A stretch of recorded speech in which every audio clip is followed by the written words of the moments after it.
Bonjour frères et sœurs, que le Seigneur vous bénisse tous.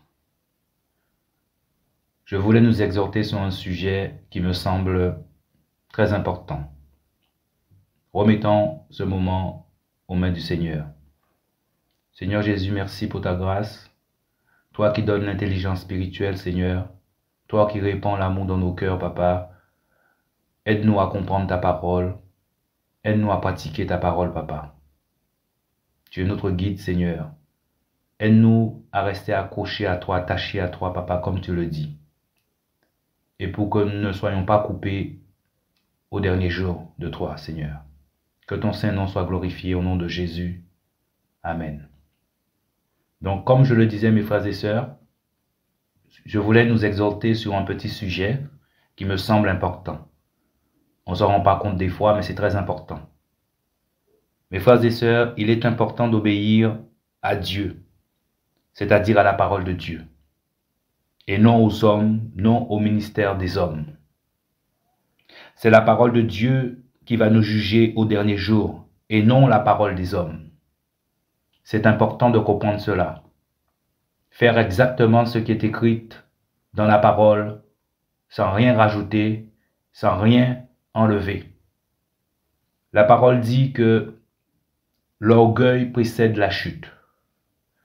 Satan est le père de l'orgueil, donc le père des orgueilleux, comme le père des menteurs. L'orgueil est un très haut niveau de péché. Celui qui est dans l'orgueil a franchi la ligne rouge, puisque le Seigneur dit que l'orgueil précède la chute. C'est-à-dire avant la chute, il y a l'orgueil qui est là, qui est déjà là. On peut prendre ce petit exemple. Le roi David a commis des abominations aux yeux du Seigneur. À cause de sa convoitise, il était aveuglé. Mais quand le prophète Nathan est venu le voir de la part du Seigneur, il a reconnu et s'est humilié et a demandé pardon à Dieu. Il s'est repenti. Quand il s'est rendu compte du mal qu'il avait fait, il s'est repenti. Il s'est humilié devant Dieu. Quand un homme, une femme ne s'humilie plus devant Dieu, cela veut dire qu'il est orgueilleux, orgueilleuse. Le Seigneur m'a fait vivre certaines choses qui m'ont permis de comprendre ces choses. À travers ces choses, le Seigneur m'a fait comprendre que dès l'instant où tu blesses quelqu'un, où tu es à l'origine de la douleur, de la détresse de quelqu'un, que tu le fasses volontairement ou pas, ou non, même si tu dis au fond de ton cœur, tu n'as rien fait, tu n'as rien dit, aussi méchant pour blesser quelqu'un, si tu vois que la personne est blessée à cause de toi, ou tu entends dire qu'une personne a été blessée à cause de toi, le Seigneur considère que tu es aussi coupable. Donc Dieu te demande de t'humilier et d'aller demander pardon.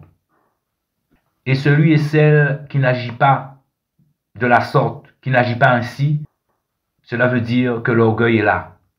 C'est important de comprendre ces choses, mes frères et sœurs. Toujours s'humilier et demander pardon. Il faut laisser l'amour de Dieu remplir nos cœurs. Quand l'amour du Seigneur est répandu dans nos cœurs par le Saint-Esprit, on s'humilie et on demande pardon parce qu'on voit la souffrance de l'autre. C'est ça aussi qu'on appelle la compassion. On peut être une pierre d'achoppement pour certaines personnes. Donc, il faut toujours faire attention, mes frères et sœurs. N'oublions pas que la parole de Dieu est là pour nous éclairer, mais aussi pour nous corriger. Et c'est comme un miroir. On doit toujours se demander si on est conforme à Christ, à la parole de Dieu, à l'image qui nous a été laissée, l'image de l'homme, le type d'homme, le modèle du miroir que Christ nous a laissé. Toujours faire cette comparaison. Toujours nous comparer au modèle des Saintes Écritures. Quand on lit la parole, on doit toujours se demander si nous agissons de la même façon. Est-ce que les fruits que l'on porte sont les fruits de la parole de Dieu? Les fruits que la parole nous demande de porter. C'est très important de comprendre cela, mes frères et sœurs.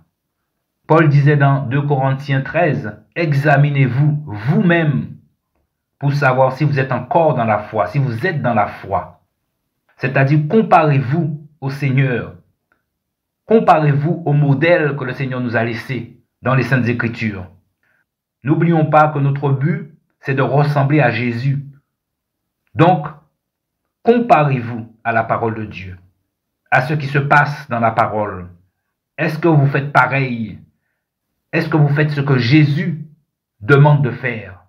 C'est très important. Est-ce que c'est la volonté de Dieu de faire ce que vous faites ou la volonté de l'homme? Je vais prendre un petit exemple. Le Seigneur nous dit dans sa parole, l'amour de Dieu consiste à garder sa parole. Ce n'est pas le fait de dire à Dieu tous les jours, matin, midi et soir, Seigneur, je t'aime, qui compte. Non, mes frères et sœurs. Dieu te dit, m'aimer, c'est obéir à ce que je te dis de faire. Ce qui est écrit dans ma parole. Donc, il ne doit pas y avoir d'intermédiaire entre la parole de Dieu, ce que Dieu te demande de faire, et toi. Il ne doit pas y avoir quelqu'un, homme ou femme, entre la parole de Dieu et toi. Tu dois faire tout ce qui est écrit dans la parole, sans rien rajouter, sans rien retrancher. Ton salut en dépend. Notre problème, c'est que l'homme rajoute toujours des choses. Et les choses que l'homme rajoute, en pensant que c'est une bonne chose, finit par nous peser et nous éloigner de la doctrine que Dieu nous a laissée. Donc, en 1 Jean 5,3, la parole nous dit donc, l'amour de Dieu consiste à garder ses commandements, sa parole, et ses commandements, sa parole n'est pas pénible. Donc, si tu trouves que les commandements de Dieu sont pénibles, c'est-à-dire c'est un poids, c'est-à-dire si tu sens que tu as du mal à obéir à la parole de Dieu, comme on entend certains dire, j'ai du mal à me sanctifier.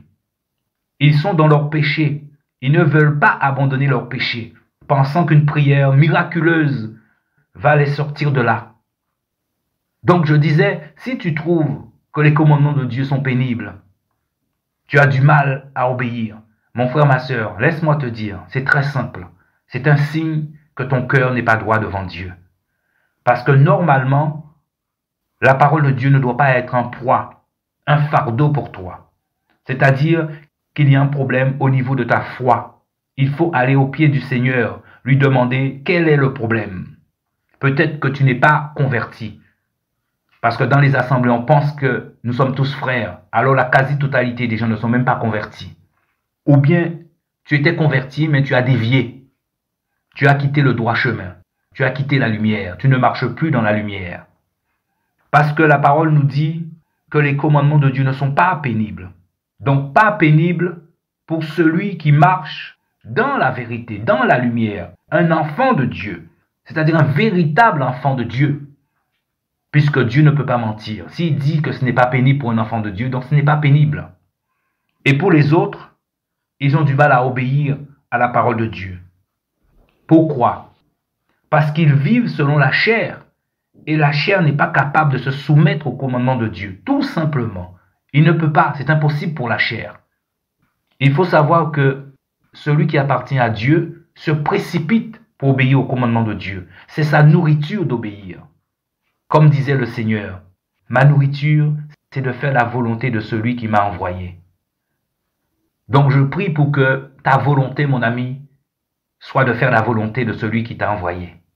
C'est-à-dire d'obéir à la parole de Dieu comme Dieu te le demande, sans rajouter, sans rien enlever.